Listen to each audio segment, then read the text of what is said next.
I am Nithin, this is NSK maths. അപ്പൊ നമ്മൾ പരിചയപ്പെട്ടുകൊണ്ടിരുന്നത് 9ാം ക്ലാസ്സിലെ 4ാമത്തെ ചാപ്റ്റർ മൾട്ടിപ്ലിക്കേഷൻ ഐഡന്റിറ്റീസ് എന്ന് പറയുന്ന ചാപ്റ്ററാണ്. അതിലെ 6 ഭാഗങ്ങൾ നമ്മൾ കംപ്ലീറ്റ് ചെയ്തു. എല്ലാവർക്കും നല്ല രീതിയിൽ മനസ്സിലായെന്ന് ഞാൻ വിശ്വസിക്കുന്നു. നിങ്ങൾക്ക് അത് കാണാത്തവര് ദയവ് ചെയ്ത് അത് കണ്ടതിന് ശേഷം മാത്രം 7ാമത്തെ ഭാഗം നിങ്ങൾ കാണുക. പിന്നെ നിങ്ങൾക്ക് എൻ്റെ ചാനൽ ഇഷ്ടപ്പെടുകയാണെങ്കിൽ ദയവ് ചെയ്ത് സബ്സ്ക്രൈബ് ചെയ്യണം, ഷെയർ ചെയ്യണം, തൊട്ടടുത്ത ബെല്ലൈക്കൺ എനേബിൾ ചെയ്യുകയാണെങ്കിൽ ഞാൻ ഇടുന്ന എല്ലാ വീഡിയോസും നിങ്ങൾക്ക് നോട്ടിഫിക്കേഷൻ ആയിട്ട് ലഭിക്കും. അപ്പൊ നമുക്ക് 7ാമത്തെ ഭാഗത്തിലോട്ട് കിടക്കാം. 7ാമത്തെ ഭാഗത്തിലെ ആദ്യത്തെ ക്വസ്റ്റ്യൻ ആണിത്.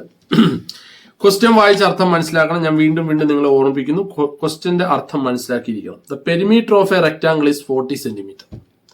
ക്വസ്റ്റ്യൻ പറയുന്നത് ഒരു റെക്ടാംഗിളിന്റെ പെരിമീറ്ററിനെ പറ്റിയാണ് പറയുന്നത്, അല്ലെ? അപ്പൊ നമുക്കൊരു കാര്യം ചെയ്യാം, റെക്ടാംഗിൾ ഒന്ന് വരയ്ക്കാം. ഈ റെക്ടാംഗിളിന്റെ ഇത് ലെങ്തും ഇത് ബ്രെഡ്ത്തും ആണ്, അല്ലെ? ഇത് ലെങ്ത് ആയിരിക്കും, ഇതും ബ്രെഡ്ത്ത് ആയിരിക്കും. കാരണം ഇതിന്റെ പെരിമീറ്റർ അവർ തന്നിട്ടുണ്ട്. പെരിമീറ്റർ എത്രയാണ് തന്നിട്ടുണ്ട്? ദാറ്റ് ഈസ് പെരിമീറ്റർ നമുക്ക് തന്നിട്ടുണ്ട് 40. നമുക്ക് എല്ലാവർക്കും അറിയാം what is the equation of perimeter. നമ്മൾ കുഞ്ഞു നാൾ തൊട്ടേ പഠിക്കുന്നതാണ്, അല്ലെ? പെരിമീറ്ററിന്റെ ഇക്വേഷൻ എന്ന് പറയുന്നത് 2 × L+B എന്നാണ്. എന്താണ് 2 × L+B? That is equal to perimeter തന്നിട്ടുണ്ട് എത്രയാണ്? 40. therefore 40 ഈസ് ഈക്വൽ ടു നമുക്ക് എന്തെന്ന് എഴുതാം? 2 × L+B എന്ന് എഴുതാം. L+B. ഈ ഇൻറ്റു ചെയ്തിരിക്കുന്ന 2 ഉണ്ടല്ലോ, ഈ ഇൻറ്റു ചെയ്തിരിക്കുന്ന 2 ഈക്വൽ ഇപ്പറ വരുമ്പോ എന്താവും? ഡിവിഷൻ ആവും, അല്ലെ? അപ്പൊ എന്തരും? 40/2 is equal to L+B. therefore ഇതിന്റെ നമുക്ക് L+B ഈസ് ഈക്വൽ ടു 20 എന്ന് എഴുതാം. ഇത്രയേ ഉള്ളൂ ആ ഭാഗം. ഒന്നാമത്തെ സെന്റൻസ് മാത്രമേ ഞാൻ വായിച്ചുള്ളൂ. നിങ്ങൾ ശ്രദ്ധിച്ചല്ലോ, ഒന്നാമത്തെ സെന്റൻസ് മാത്രം വായിച്ചു. അതായത് ഈ perimeter of a rectangle is 40 centimetre എന്ന് മാത്രമേ ഞാൻ വായിച്ചുള്ളൂ. അതിൽ നിന്നാണ് നമ്മൾ ഇത്ര എഴുതിയത്. ഇനിയിപ്പോ അടുത്ത സെന്റൻസ് വായിക്കാം. And it's area is 70 square centimetre എന്ന് പറഞ്ഞാൽ ഇതിന്റെ ഏരിയ അവർ പറയുന്നുണ്ട്. ഏരിയ എത്ര ആണെന്ന് പറയുന്നുണ്ട്? ഏരിയ എന്ന് പറയുന്നത് 70 ആണെന്ന് പറയുന്നു. നമുക്കറിയാം what is the equation of area? Length into breadth. അങ്ങനെയാണെങ്കിൽ ഇവിടുത്തെ length into breadth that is LB is equal to നമുക്ക് എന്തെന്ന് എഴുതാം? 70 എഴുതാം. നമുക്ക് 2 ഇക്വേഷൻസ് കിട്ടി, അല്ലെ? ഒന്നാമത്തെ ഇക്വേഷൻ എന്താണ് കിട്ടിയത്? നോക്കുക, ഒന്നാമത്തെ ഇക്വേഷൻ നമുക്ക് കിട്ടിയ L+B ഈസ് ഈക്വൽ ടു 20 എന്നും കിട്ടി. രണ്ടാമത് നമുക്ക് LB ഈസ് ഈക്വൽ ടു 70 എന്നും കിട്ടി. ക്വസ്റ്റ്യൻ തീർന്നില്ല. ക്വസ്റ്റ്യൻ ഒന്നുകൂടെ വായിക്കുക. ക്വസ്റ്റ്യനിൽ പറഞ്ഞിരിക്കുന്ന കാര്യം നമുക്ക് കണ്ടുപിടിക്കേണ്ടത് find the area of a rectangle with each side 3 centimetre shorter എന്ന് പറഞ്ഞാൽ ആദ്യം നമ്മുടെ ലെങ്ത് എത്ര ആയിരുന്നു? L ആയിരുന്നു, അല്ലെ? 3 സെന്റിമീറ്റർ ഷോർട്ടർ എന്ന് പറഞ്ഞാൽ 3 സെന്റിമീറ്റർ ഷോർട്ടർ എന്ന് പറഞ്ഞാൽ ലെങ്ത് എന്തായി മാറും? L-3 ആവും. ബ്രെഡ്ത്ത് എന്തായി മാറും? B-3 ആവും. ഈച്ച് സൈഡ് എന്ന് പറയുന്നത് അപ്പൊ ലെങ്തും കുറയും ബ്രെഡ്ത്തും. അപ്പോൾ അതിന്റെ ഏരിയ ആണ് നമുക്ക് വേണ്ടത്, അല്ലെ? അപ്പൊ നമുക്കറിയാം ഏരിയയുടെ ഇക്വേഷൻ എന്താണ്? ഏരിയ എന്ന് പറയുന്നത് L × B ആണ്. therefore ഈ ഏരിയയുടെ സ്ഥാനത്ത് L-ന്റെ സ്ഥാനത്ത് നമുക്ക് L-3 എന്നും B-യുടെ സ്ഥാനത്ത് നമുക്ക് B-3 എന്നും കൊടുക്കാം. ദാറ്റ് ഈസ് ഈക്വൽ ടു നമുക്കറിയാം ഇത് ബ്രാക്കറ്റ് ഓപ്പൺ ചെയ്യാൻ എല്ലാവരും അറിഞ്ഞിരിക്കണം. അതറിയാൻ വയ്യാത്തവർ എന്റെ പ്രീവിയസ് ഭാഗങ്ങൾ കണ്ടതിന് ശേഷം വരിക. അപ്പൊ ഇത് ക്ലിയർ ആയിട്ട് മനസ്സിലാകും. അപ്പൊ നമുക്ക് ഇത് ബ്രാക്കറ്റ് ഓപ്പൺ ചെയ്യുമ്പോൾ എന്ത് കിട്ടും? LB-3 L-3B +9 എന്ന് കിട്ടും. ഇതിന്റെ അകത്തുനിന്ന് LB ഈ -3 ഇവിടെ -3 രണ്ടെടുത്ത്, അപ്പൊ -3 ഞാൻ കോമൺ എടുത്തു കഴിഞ്ഞാൽ പിന്നെ അകത്തുണ്ട് L+B +9 എന്ന് കിട്ടും, അല്ലെ? That is equal to LB നമുക്ക് കിട്ടി. LB നിങ്ങൾ നോക്കിയാൽ നമ്മൾ ഇവിടെ കണ്ടുപിടിച്ച് വെച്ചിട്ടുണ്ട്. LB എന്ന് പറയുന്നത് എത്രയാണ്?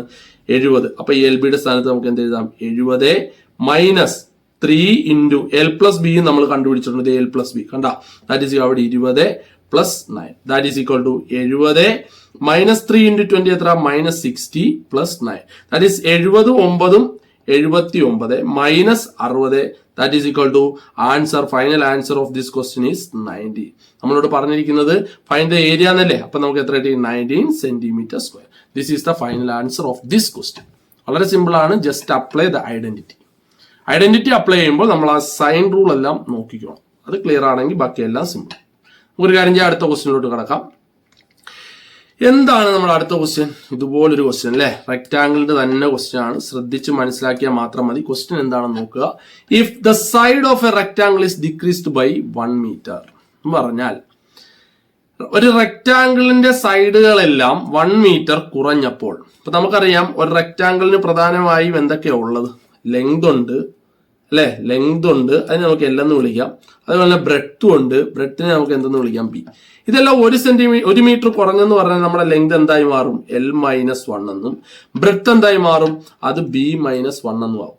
അപ്പോൾ അതിന്റെ ഏരിയ എത്രയായി? 741. അപ്പൊ നമുക്കറിയാം L-1 ലെങ്തും B-1 ബ്രെഡ്ത്തും ആയാൽ അതിന്റെ ഏരിയ എന്ന് പറഞ്ഞാൽ L × B, ദാറ്റ് ഈസ് ഇത് രണ്ടും കൂടെ ഗുണിക്കുന്ന അല്ലേ ആ 741. ഉണ്ടാ, length into breadth. Length 1 centimetre കുറഞ്ഞു എന്ന് പറഞ്ഞാൽ ലെങ്ത് L-1 ബ്രെഡ്ത്ത് 1 മീറ്റർ കുറഞ്ഞെന്ന് പറഞ്ഞാൽ B. That is. ഇനി ഇത് ബ്രാക്കറ്റ് ഓപ്പൺ ചെയ്യാൻ ഞാൻ പഠിപ്പിക്കേണ്ട കാര്യമില്ല. മനസ്സിലാവാത്തൊരു പ്രീവിയസ് ഭാഗങ്ങൾ കാണുമ്പോൾ അത് മനസ്സിലാവും. Just bracket by LB minus L minus B പിന്നെന്താണ് +1 ഈസ് ഈക്വൽ ടു 741. വേണമെങ്കിൽ ഈ +1 അപ്പുറത്തോട്ട് കൊടുക്കാം, വേണമെങ്കിൽ മതി. അപ്പൊ നമുക്ക് എത്ര LB minus L minus B is equal to 741. ഈ +1 ഇപ്പറ വരുമ്പോൾ -1 ദാറ്റ് ഈസ് ഈക്വൽ ടു 740. ഇത് നമുക്ക് എന്ത് ചെയ്യാം? ഇക്വേഷൻ നമ്പർ 1 എന്ന് വിളിക്കാം. ഇനി അടുത്ത സെന്റൻസ് ഒന്ന് വായിച്ചു നോക്കി. എന്താണ് അടുത്ത സെന്റൻസ് വായിച്ചത്? ഇഫ് ഇൻക്രീസ്ഡ് ബൈ 1 മീറ്റർ, ഇപ്പോഴും ഡിക്രീസ്ഡ് ബൈ 1 മീറ്റർ നമുക്ക് മനസ്സിലായി. അതേപോലെ തന്നെ ഇൻക്രീസ് ചെയ്യുക. അപ്പൊ ലെങ്ത് ഇൻക്രീസ് 1 ആകുമ്പോൾ L+1 ഇൻറ്റു ബ്രെഡ്ത്ത് എന്തായി? B+1. അപ്പോൾ അതിന്റെ ഏരിയ എത്രയായി മാറി? 861. That is 861.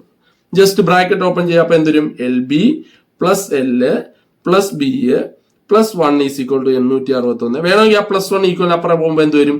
ലാസ്റ്റ് നമ്മുടെ എന്ത് കിട്ടും? LB plus L plus B is equal to 860 കിട്ടും. This is equation number 2. നമുക്ക് 2 ഇക്വേഷൻ കിട്ടി അല്ലേ? അപ്പം ആ മെയിൻ ക്വസ്റ്റ്യനിൽ നിന്ന് നമുക്ക് ഈ ഇത്ര ഇക്വേഷൻസുകൾ സോൾവ് ചെയ്യാൻ പറ്റി. ഇനി നമുക്ക് വേണ്ട എന്താണ്? നമ്മളോട് പറഞ്ഞിരിക്കുന്ന question, what is the area? That is L × B. Area എന്ന് പറഞ്ഞാൽ എന്താണ്? LB അല്ലെ? അപ്പൊ ഈ LB ആണ് നമുക്ക് കണ്ടുപിടിക്കേണ്ടത്. എ പാർട്ട് അല്ലെങ്കിൽ ഒന്നാമത്തെ സബ് ക്വസ്റ്റ്യൻ. LB കണ്ടുപിടിക്കാൻ ഈ 2 ഇക്വേഷനും കൂടെ നമ്മൾ എന്ത് ചെയ്യുക? ജസ്റ്റ് ആഡ് ചെയ്യും. ഒന്ന് ആഡ് ചെയ്ത് നോക്കാം. നമുക്ക് ആ 2 ഇക്വേഷൻ എഴുതിയിട്ട് ഒന്ന് ആഡ് ചെയ്ത് നോക്കാം. ഒന്നാമത്തെ ഇക്വേഷൻ എന്താണ്? LB minus L minus B is equal to 740 plus അടുത്ത രണ്ടാമത്തെ ഇക്വേഷൻ എന്തുവാ? LB plus L plus B is equal to 860. Just ഒന്ന് ആഡ് ചെയ്തേ. LB പ്ലസ് LB എന്ത് വരും? രണ്ടും കൂടെ ആഡ് ചെയ്യാൻ നേരം നമുക്ക് LB പ്ലസ് LB എന്ത് വരും? 2LB. ഈ മൈനസ് എല്ലും പ്ലസ് എല്ലും പോയി, മൈനസ് ബിയും പ്ലസ് ബിയും പോയി. മിച്ചം എന്താണ്? 740ഉം 860. 0 6 4 10 ശിഷ്ടം 1 7 1 8 8 16 1000. ദാറ്റ് ഈസ് ഇതിന്റെ അകത്ത് LB ഈസ് ഈക്വൽ ടു എത്ര കിട്ടി?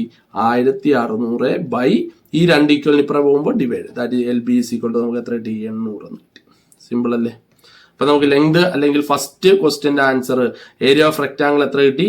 800 എന്ന് കിട്ടി. ഓക്കെ, ഇനി നമുക്ക് എന്താണ്? പെരിമീറ്റർ ആണ് അല്ലെ? പെരിമീറ്റർ കണ്ടുപിടിക്കാനും പാടൊന്നുമില്ല. പെരിമീറ്ററിന്റെ അകത്തൊരു ടേം എന്ന് പറഞ്ഞാൽ L+B അല്ലേ? അതായത് പെരിമീറ്ററിന്റെ അകത്ത് നമുക്കറിയാം 2 × L+B എന്നാണ് അല്ലെ? അപ്പൊ ഈ L+B കണ്ടുപിടിക്കാൻ നമ്മൾ ഈ 2 ഇക്വേഷൻ, അതായത് ഒന്നാമത്തെ ഇക്വേഷൻ രണ്ടാമത്തെ ഇക്വേഷൻ കൂടെ ഇപ്പൊ നമ്മൾ L × B കണ്ടുപിടിക്കാൻ കൂട്ടിയതുപോലെ 2 ഇക്വേഷനും കൂടെ എന്ത് ചെയ്യുക? കുറയ്ക്കുക. ജസ്റ്റ് ഒന്ന് കുറച്ച് നോക്കാം. നിങ്ങൾ ഇങ്ങോട്ട് ശ്രദ്ധിക്കുക. 2 ഇക്വേഷൻ കൂടെ നമ്മളത് കുറയ്ക്കാൻ പോവുക. ഫസ്റ്റ് ഇക്വേഷൻ ഏതാ? ഏറ്റവും വലിയ ഇക്വേഷനും ചെറിയ ഇക്വേഷൻ കുറയ്ക്കുക അല്ലെ? അപ്പൊ നമുക്ക് രണ്ടാമത്തെ equation that is LB plus L plus B is equal to 860 നിന്ന് കുറയ്ക്കാൻ പോകുന്നു. എന്തോ കുറയ്ക്കേണ്ടത്? നമ്മുടെ ആദ്യത്തെ ഇക്വേഷൻ അല്ലെ? എന്താണ്? LB minus L minus B is equal to 740 കുറയ്ക്കുന്നു. കുറച്ച് നോക്കിയേ. LB minus LB 0. L minus L എന്താവും? 2L. അതേപോലെ B മൈനസ് B എന്താവും? Plus 2B is equal to എത്ര വരും? ഇത് രണ്ടും കൂടെ കുറയ്ക്കുമ്പോൾ 0 2 1. ദാറ്റ് ഈസ് ഈക്വൽ ടു ഈ 2 വെളിയിൽ വരുമ്പോൾ എന്ത് വരും? 2 × L+B ഈസ് ഈക്വൽ ടു എന്തെന്ന് വരും? 120 എന്ന് വരും. മക്കളെ, ഈ 2 × L+B എന്ന് പറയുന്നത് എന്താണ്? നിങ്ങൾക്ക് നമ്മൾ പഠിച്ചിട്ടുള്ളത് 2 × L+B എന്ന് പറഞ്ഞാൽ എന്താണ്? 2 × L+B എന്ന് പറയുന്നതല്ലേ നമ്മുടെ പെരിമീറ്റർ അല്ലേ? 2 × L+B. അപ്പം 2 × L+B എത്ര കിട്ടി? നമുക്ക് 120. therefore നമ്മുടെ പെരിമീറ്റർ എത്ര കിട്ടി? 120 metre. 800 centimetre metre square. A പാർട്ടും ബി പാർട്ടും കിട്ടിയില്ലേ? ഇനി സി പാർട്ട് പഠിക്കാൻ വേണ്ടി നമ്മളൊരു പുതിയ ഐഡന്റിറ്റി പഠിക്കാൻ പോകും. സി പാർട്ട് പഠിക്കാൻ വേണ്ടി നമ്മൾ എന്ത് പഠിക്കാൻ പോവുക? ഒരു പുതിയ ഐഡന്റിറ്റി നമുക്ക് വേണം. ആ ഐഡന്റിറ്റിയാണ് ഞാൻ ഇനി പറയാൻ പോണത്. അപ്പൊ നമുക്ക് എന്തൊക്കെ കിട്ടി? LB 800 കിട്ടി. അതേപോലെ തന്നെ 2 × L+B എത്ര കിട്ടി? 120 കിട്ടി അല്ലെ? അപ്പൊ ഇനി നമുക്ക് വേണ്ടത് എല്ലും ബിയോ, ലെങ്ത് ഓഫ് ദ സൈഡ് എന്ന് പറഞ്ഞാൽ എന്താണ്? ലെങ്ത് ഓഫ് ദ സൈഡ് എന്ന് പറഞ്ഞാൽ എല്ലും കണ്ടുപിടിക്കണം, അതേപോലെ തന്നെ ബിയും കണ്ടുപിടിക്കണം അല്ലെ? അതിനുവേണ്ടി നമ്മൾ ഒരു പുതിയ ഐഡന്റിറ്റി പഠിക്കാൻ പോവാണ്. ശ്രദ്ധിച്ചിരുന്നാൽ പെട്ടെന്ന് നിങ്ങൾക്ക് മനസ്സിലാവും. ഓക്കെ, അതിനുവേണ്ടിയുള്ള നമ്മുടെ പുതിയ ഐഡന്റിറ്റിയാണ് നമ്മൾ പഠിക്കാൻ പോകുന്നത്. എല്ലാവരും ശ്രദ്ധിച്ചിരുന്നോണം. നമ്മുടെ ഐഡന്റിറ്റി ഇതാണ്. മൂന്നാമത്തെ ക്വസ്റ്റ്യന് വേണ്ടിയുള്ള ഐഡന്റിറ്റിയാണ് ഞാൻ പഠിപ്പിക്കാൻ പോകുന്നത്. ഇങ്ങനെയാണ്. A minus B the whole square is equal to A plus B the whole square minus 4AB എന്ന് പറയുന്ന ഒരു ക്വസ്റ്റ്യൻ. അങ്ങനെയാണെങ്കിൽ ഇതിന്റെ സ്ഥാനത്ത് നമുക്ക് എല്ലും ബിയും ഒന്ന് ഇട്ട് കൊടുത്താൽ എന്ത് വരും? L minus B the whole square is equal to L plus B the whole square minus 4LB എന്ന് കിട്ടും അല്ലെ. അങ്ങനെയാണെങ്കിൽ നമുക്ക് ഇതിന്റെ അകത്ത് നമുക്ക് കിട്ടിയ വാല്യൂ ഒക്കെ ഇട്ട് കൊടുക്കാം. നമുക്ക് എന്തൊക്കെയായിരുന്നു കിട്ടിയത്? LB ഈസ് ഈക്വൽ ടു 800 എന്നും കിട്ടി. അതേപോലെ 2 into L plus B is equal to നമുക്ക് എത്ര കിട്ടി? 120 എന്നും കിട്ടി അല്ലെ. അങ്ങനെയാണെങ്കിൽ നമുക്ക് ഇതിന്റെ അകത്ത് L plus B is equal to എത്ര കിട്ടും? 120. ഈ ഇൻറ്റു ചെയ്തിരിക്കുന്ന 2 ഇപ്പുറം വരുമ്പോൾ ഡിവിഷൻ തരി എൽ പ്ലസ് ബി നമുക്ക് എത്ര കിട്ടി? 60 എന്ന് കിട്ടി അല്ലെ. ഈ വാല്യൂസ് ഒക്കെ ഇതിന്റെ അകത്തോട്ട് ഇട്ട് കൊടുക്കുമ്പോൾ എന്ത് വരും? ജസ്റ്റ് അപ്ലൈ ചെയ്ത് നോക്കിക്കേ. എൽ മൈനസ് ബി ഇവിടെ ഇല്ല. therefore എൽ മൈനസ് ബി അതേപോലെ the whole square is equal to L plus ബിയുടെ സ്ഥാനത്ത് എന്തിട്ട് കൊടുക്കാം? 60. therefore 60ന്റെ സ്ക്വയർ മൈനസ് 4 ഇൻറ്റു എൽ ബിയുടെ സ്ഥാനത്ത് എന്തിട്ട് കൊടുക്കുക? 800. Okay, that is equal to L minus B the whole square is equal to 60ന്റെ സ്ക്വയർ എത്ര? 60ന്റെ സ്ക്വയർ 3600 മൈനസ് ഇത് എത്ര വരും? 8 ഗുണം 4, 4 ഗുണം 8 എത്രയാണ്? 32. ഈ 2 0 കൂടെ ചേരുമ്പോൾ 3000. That is L minus B the whole square is equal to എത്ര കിട്ടി? 400. L minus B is equal to √400. That is L minus B is equal to എത്ര കിട്ടി? 20 എന്ന് കിട്ടി. ഇത് നോക്കിയേ, ഇവിടെ എൽ മൈനസ് ബിയും കിട്ടി, ഇവിടെ എൽ പ്ലസ് ബിയും കിട്ടി അല്ലെ. എൽ മൈനസ് ബി എത്ര കിട്ടി? 20. എൽ പ്ലസ് ബി എത്ര കിട്ടി? 60. ഇത് രണ്ടും പേഴ്സ് ഓഫ് ഇക്വേഷൻ നമ്മൾ പഠിച്ചിട്ടുള്ളത് അല്ലെ. അപ്പൊ പേഴ്സ് ഓഫ് ഇക്വേഷൻ വെച്ചാണ് നമ്മൾ ഇനി എന്ത് കണ്ടുപിടിക്കുന്നത്? എല്ലും ബിയും കണ്ടുപിടിക്കുന്നത്. അത് നിങ്ങൾ എല്ലാവരും എല്ലും ബിയും പേഴ്സ് ഓഫ് ഇക്വേഷൻ അറിയാൻ വയ്യാത്തവര് നമ്മുടെ ഭാഗം അല്ലെങ്കിൽ നമ്മുടെ പേഴ്സ് ഓഫ് ഇക്വേഷന്റെ വീഡിയോസ് കണ്ട് പഠിച്ചതിന് ശേഷം നിങ്ങൾ ഈ എല്ലിന്റെയും ബിയുടെയും ആൻസർ എനിക്ക് കണ്ടുപിടിച്ച് കമന്റ് ചെയ്തോ. ഓക്കെ. അപ്പം ഇന്ന് പഠിപ്പിച്ച ഈ കണക്കുകൾ നിങ്ങൾക്ക് വൃത്തിയായി മനസ്സിലായി എന്ന വിശ്വാസത്തോടു കൂടി ഞാൻ ഇന്നത്തെ ക്ലാസ് വൈൻഡ് അപ്പ് ചെയ്യുന്നു. അടുത്ത ക്ലാസ്സിൽ അടുത്ത വീഡിയോയുമായി നമുക്ക് വീണ്ടും കാണാം. അതുവരേക്കും ഗുഡ്.